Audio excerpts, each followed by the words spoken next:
السلام علیکم پیارے بچوں، کیسے ہیں آپ سب؟ آج ہم اپنا سبق نمبر 4 الٹی ہو گئی تدبیر کا مطالعہ کریں گے۔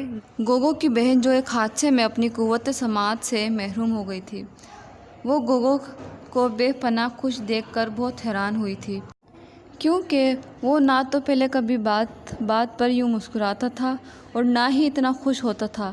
آخر ماجرا کیا ہے، اس نے سوچا، اور پھر ایک دن وہ اپنے بھائی کے پیچھے اس سے چھپ کر لیبارٹری میں پہنچی۔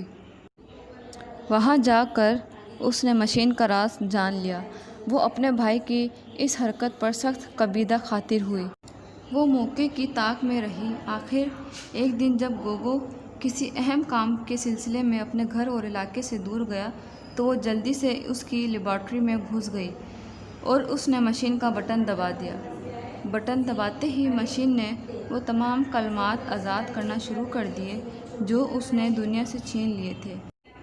یہ سب دیکھ کر گوگو کی بہن کی خوشی کی انتہا نہ رہی۔ ارے یہ کیسے ممکن ہے؟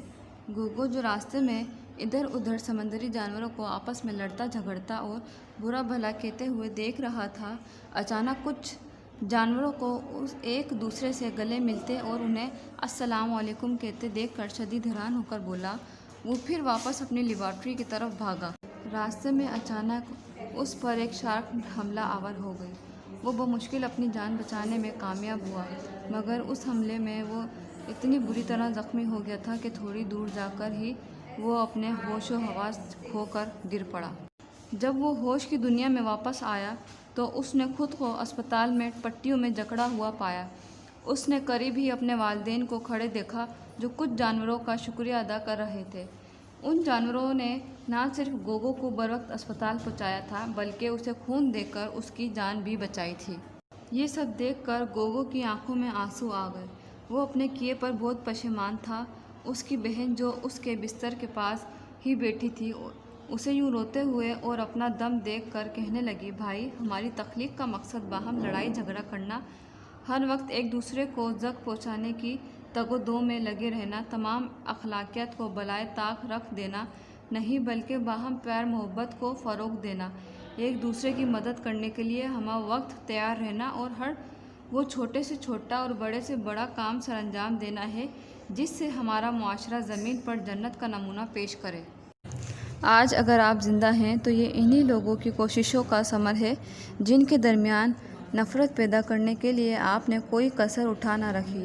اب ان کا شکریہ ادا کرنا تو بنتا ہے نا؟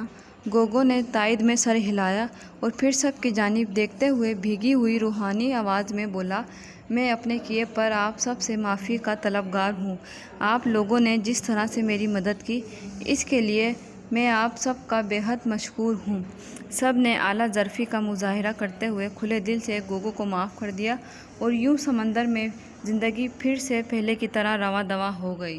پیارے بچوں، آپ کا کام یہ ہے کہ سوال دیا گیا ہے، دیے ہوئے سوالات کے جوابات لکھیں۔ ٹھیک ہے؟ آپ نے کیا کرنا ہے، سبق کو اچھی طرح پڑھ کر ان تمام سوالات کے جوابات ڈھونڈ کر لکھ کر اسکول میں جمع کرانا ہے۔ ٹھیک ہے؟